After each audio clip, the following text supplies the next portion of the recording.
You've probably heard the terms shoujo, shonen, seinen, and josei before in reference to manga, but what do they mean? Most of us have at least heard of Shonen Jump before, but what does the shonen part mean? The names are all Japanese words referencing genders of a certain age group, and in literary and manga terms, they refer to the demographic a work is targeting. Manga with boys aged 12 to 18 in mind are called shonen, just like manga written for girls aged 12 to 18 are referred to as shoujo. Seinen manga are for males aged 18 and up, while manga for the female demographic of the same age are called josei. For the most part, shonen and shoujo manga would be rated in the United States as T for teens or PG-13. Something to keep in mind, the main character is often around the same age as the intended audience. Though it does happen from time to time, stories in shoujo manga tend to be centered around girls aged 12 to 18. This helps the target audience identify and relate to the main characters.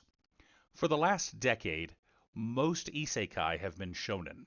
You've probably seen or heard of a dozen different anime or manga centered around a teenage boy suddenly getting reincarnated into some fantasy realm. But if we look back at anime in the 90s, isekai were all shoujo. Escaflowne starred a teenage girl getting teleported to another world. Fushigi Yugi was about a pair of high school girls being sucked into a novel. Inuyasha was about a young priestess who fell into a well on her family's shrine and wound up in a separate time. All of these had teenage girls as their respective protagonists. Which brings me to the subject of today's video. The Saint's Magic Power is Omnipotent by Yuka Tachibana. I believe this is the first ever Josei Isekai to get an anime. The themes of this story are more adult in nature, but it's not as dark as most seinen fantasy stories. If you're looking for a change of pace but still enjoy fantasy, this one may be right up your alley. Consider this a minor spoiler warning. I'll be going over characters and incidents from the trailer and what will most likely be the first episode of the anime, but not going into further details beyond that. Our tale starts with a summoning, a last-ditch effort. The kingdom of Salutania is being overrun by a mysterious dark force known as miasma. Miasma is a constant in this world, but every few decades it coalesces to the point that it's able to spawn monsters. The world balances this out by preparing the way for a saint, someone with extremely powerful holy magic that is able to purge away the miasma, leaving the people in peace. Only this time, a saint could not be found, and monsters roamed the land, threatening the peace and lives of the citizens. While searching for a solution to this problem, the Grand Magus of the kingdom, Yuri Drews, finds an ancient tome describing a summoning ritual that will bring a saint from another world. The kingdom, desperate to stop the spread of miasma, agrees to attempt the ritual. Yuri and a host of mages successfully cast the spell. Only instead of one saint, two girls appear. Unfortunately for Yuri, he placed too much of the burden of this powerful spell on himself and winds up in a coma for the next 6 months. Our main character, Sei Takanashi, is an overworked office lady in her early 20s. She comes home after a long day of work, steps into her apartment, and a magic circle appears beneath her. Suddenly, she finds herself surrounded by robed figures, a few people dressed in fancy clothing, and some armored individuals who appear to be knights. None of the people surrounding her look remotely Japanese, save one. As Sei is looking around the room, trying to make sense of what just happened, she notices another girl who appears to be Japanese. But before she can reach out to this younger girl, an extremely well-dressed man with bright red hair steps forward, asks the girl if she's the saint, and then whisks her away in a rainbow cloud of cloaks and robes, leaving behind a confused, tired, and now very angry Sei. After harassing a slow-moving maid, she finds out she cannot return home.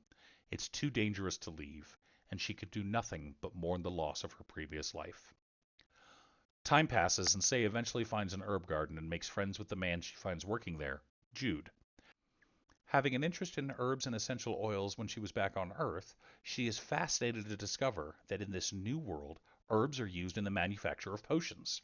Just like the items from a video game, healing potions. Jude teaches Sei how to make potions herself and gives her a crash course in channeling mana and the basics of magic. Soon after, she gets employed as a researcher at the Research Institute of Medicinal Flora. Her new boss, Johann, is supportive and provides her with an environment that she can flourish in. After settling in, Sei finds there's a small problem with her potions. For some reason, every healing potion she makes is 50% more effective than potions made by her peers. Considering herself cursed, Sei and Jude try to investigate why her potions are more effective. Since the potions she makes can't be sold on the open market, Johann decides to just stockpile them. In the middle of one of their experiments on why her potions are more effective, the knights from the Third Order return from a monster slaying expedition with several casualties. Sei, along with her fellow researchers, race to their barracks with crates of her super effective healing potions. There, she first experiences the horrors this world has to offer. The knights are severely burned from an encounter with a salamander, and their knight commander, Albert Hawk, is near death. Her potions are able to make the difference and save every member of the Knight Company, including Albert. I don't want to go too much further into the story, and I feel this is about where episode 1 of the anime will end. But it's pretty obvious from the beginning that the prince screwed up and incorrectly guessed which of the two summoned girls was the saint. So what makes this story a Josei?